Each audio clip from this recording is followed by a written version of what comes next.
अच्छा समीर, मैं क्या बोल रहा था। अरे जेजी आप, समीर कहाँ गया भाऊ? वो तो ऑफिस गए हैं। ऑफिस? वो भी संडे वाले दिन? हाँ जेजी, देखिए ना, आप उनके पास मेरे लिए वक्त ही नहीं है। समीर से बात करूंगा आज मैं कि कम से कम संडे वाले दिन फैमिली को टाइम दे, तुम्हें टाइम दे। ऐसे तुम अकेला फील नहीं कर सकते। तो जेजी तब तक आप मेरे पास क्यों नहीं बैठ जाते, 2-4 बातें कर लेते हैं। मुझे बहुत सारे काम करने हैं भाऊ।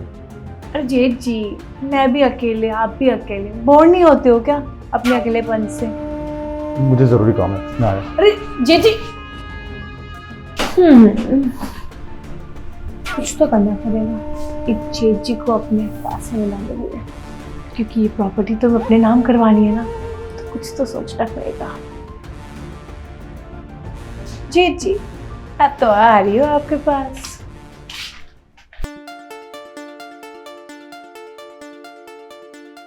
ये बहू को हो क्या है? किस लहजे में बात कर रही थी और उसने कैसे कपड़े पहने थे? वो तो अक्सर साड़ी में रहती थी, सूट में रहती थी। आज उसने वेस्टर्न कपड़े पहने हैं और बात भी कैसे कर रही थी कि जेठ जी आप भी अकेले, मैं भी अकेली। मुझे समीर से बात करनी पड़ेगी कि काम के पीछे इतना मत भाग कि फैमिली पे ध्यान ही ना दे पाए। और आजकल ज़माना और माहौल दोनों बहुत ख़राब है। खैर, जब समीर आएगा तब देखते हैं, तब तक हिसाब किताब कर लो।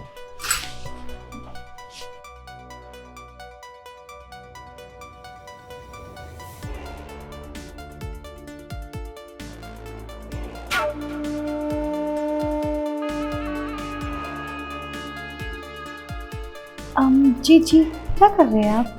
कुछ नहीं, महीने के राशन का हिसाब लगा रहा हूँ, कितना खर्चा होगा। अरे जी जी, कितना राशन का हिसाब लगाएंगे?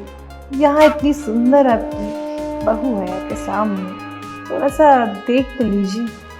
बहू, मैं ज़रूरी काम कर रहा हूँ, अगर तुम्हें कुछ बात करनी है तो बताओ, क्या बात है? बात ही तो नहीं हो रही है ना, क्या करें? देखो बहू, तुम मेरे छोटे भाई की पत्नी हो, तो एक दायरे में रहो, ये सब अच्छा नहीं लगता।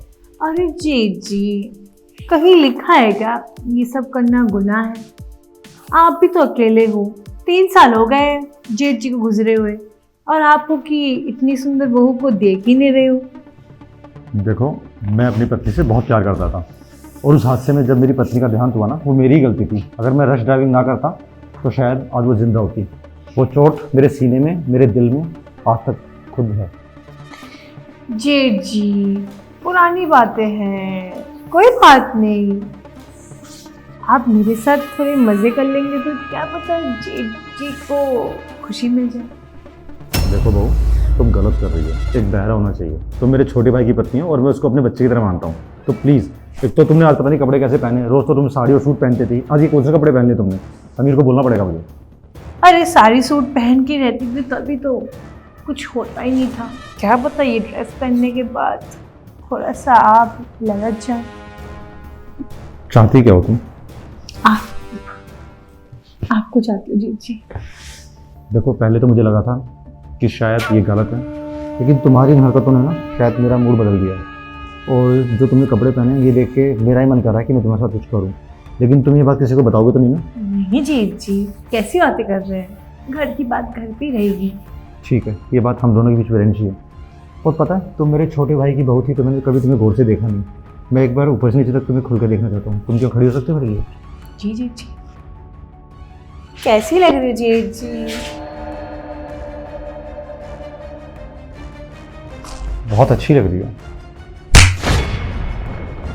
जी जी, थप्पड़ क्यों मारा आपने? ये थप्पड़ मुझे बहुत देर पहले मार देना चाहिए था। और समीर भी घर पे ही है, मैं जानता हूँ अच्छे से। समीर, समीर! क्या हो भैया? ये देखो, तुम्हारे भैया ने चौड़ा मारा। भैया आपकी हिम्मत कैसी हुई मेरी पत्नी पे हाथ उठाने की?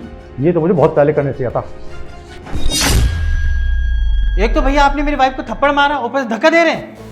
ये सब कुछ मुझे बहुत पहले कर देना चाहिए था, क्योंकि तुम दोनों का असली चेहरा मेरे सामने आ चुका है। असली चेहरा? कौन सा असली चेहरा? क्या बात कर रहे हो आप? थोड़ी देर पहले तुम दोनों जो मेरे खिलाफ प्लानिंग कर रहे थे ना, इस सारी प्रॉपर्टी को हड़पने की, वो सब मैंने अपने कानों से सुनी। तुम्हारा दिमाग तो ठीक है ना? क्या बोल रहे हो? अरे क्या बोल रहा मतलब, देखो भाभी को गए हो 3 साल हो गए, ठीक है, भैया को भी नीड होगी, भैया को देखो पटाओ, प्रॉपर्टी तो अपने को चाहिए। अगर भैया ने और किसी से शादी कर ली तो बंटवारा हो जाएगा, आधा आधा हो जाएगा। और वही अगर हमने पटा के भैया से प्रॉपर्टी ले ली तो सब कुछ हमारा हो जाएगा, और फिर हम भैया को आराम से निकाल भी देंगे तो कोई प्रॉब्लम नहीं होगा। समझ रही हो? जेठ जी इतने इनोसेंट है, वो कैसे? देखो इनोसेंट गया भाड़ में, हमें प्रॉपर्टी चाहिए, ठीक है? मैं जानता हूँ कि भैया ने पाल पोस के बड़ा किया, मगर हम ही नहीं चाहते ना कि दूसरी शादी करके भैया उनको पूरी प्रॉपर्टी दे दे या बंटवारा हो। तुम चाहती हो? हाँ, हम ही कर रहे हैं ना भैया का, इसलिए थोड़ा सा तुम दिखने में भी हॉट हो, थोड़ा सेड्यूस वड्यूस करो, भैया मान जाएंगे और मैं कैमरा से वीडियो बना लूँगा।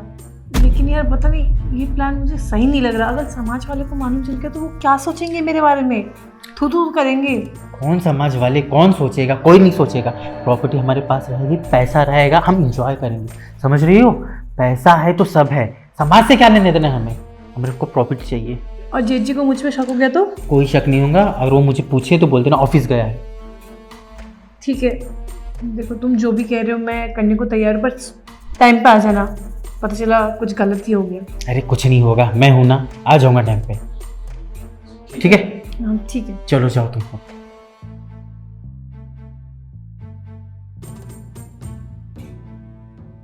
अरे शर्म नहीं आती तुम दोनों को? हैं, तू तो मेरा सगा छोटा भाई था ना, इतना गिर गया तू। मम्मी पापा के जाने के बाद क्या कुछ नहीं किया मैंने तेरे लिए? अच्छे से अच्छे कॉलेज में तुझे पढ़ाया, तेरे ऊपर इतना पैसा खर्च किया मैंने, तेरा काम चालू करवाया, जिससे तू प्यार करता रहा उससे मैं तेरी शादी करवाई, और तुम दोनों मिलके मेरी प्रॉपर्टी को कब्जे में लेना चाहते थे, और वो भी इस हद तक गिर गए। अरे तुम तो औरत हो, औरत के लिए उसकी इज्जत सबसे बड़ा गहना होता है, और तुम मेरे भाई की बातों में आके इस हद तक नीचे गिर गई कि छोटे कपड़े पहन के मुझे सेड्यूस कर रही हो ताकि मैं कोई गलती करूँ और वो मेरी वीडियो बनाए और मुझे ब्लैकमेल करके दर दर की ठोकरें खुआओ। भैया सॉरी, गलती हो गई हमसे। माफ कर दीजिए, हम बह गए थे प्रॉपर्टी के लालच में। तुम दोनों की गलती माफी के लायक नहीं है, क्योंकि ये गलती नहीं गुनाह किया है, और माफी गलती की होती है, गुनाह की केवल सजा होती है। और तुम दोनों की सजा ये है कि तुम्हें इस प्रॉपर्टी से फूटी कोड़ी नहीं मिलेगी, चाहे मुझे अनाथाश्रम में या वृद्धाश्रम में पूरी प्रॉपर्टी दान करना पड़े। केवल ये घर तुम्हारे नाम छोड़ूंगा ताकि तुम दर दर की ठोकरें ना खाओ, और आज के बाद तुम लोग मेरी शक्ल कभी नहीं देखोगे, क्योंकि जो प्रॉपर्टी का लालच तुम्हारे अंदर आया ना, तुम इस हद तक गिर गए हो, आगे भी कुछ भी कर सकते हो। मैं तुम दोनों पर यकीन नहीं कर सकता। जा रहा हूँ हमेशा के लिए घर छोड़ के, देते रहना पूरे समाज का जवाब कि कहाँ गया तुम्हारा बड़ा भाई, कहाँ गया तुम्हारा जेठ, बताना अपनी हरकतों के बारे में। जा रहा हूँ मैं। भैया जेठ जी, भैया रुक जाओ, जेठ जी, ये सब तुम्हारी वजह से हुआ है यार। मेरे वजह से? मैं क्या चला रहे हो? तुमको मैंने बोला था ना ये घटिया प्लान मत बनाओ। कितने इनोसेंट है वो। तुम ही नहीं छोटे छोटे कपड़े पहनो और उनको लालच करो। लो हो गया ना। मैं तो सोचा था कि भैया की बीवी आएगी तो हिस्सा डबल हो जाएगा, अलग अलग हो जाएगा, बट भैया ने हमको पाल पोस के बड़ा किया। रहे ना प्रॉपर्टी रहा, अब कुछ नहीं। रहो इस घर पे अब तुम। से गलती हो गई यार, ऐसा नहीं करना चाहिए था। अगर किसी को पता चला कि हमने भैया के साथ ये सब किया है तो समाज में मुंह दिखाने लायक नहीं रहेंगे हम लोग। इससे ज्यादा देरी हो जाए, चलो जेठ जी जाके रुकते हैं। चलो माफी मांग लेते हैं। हाँ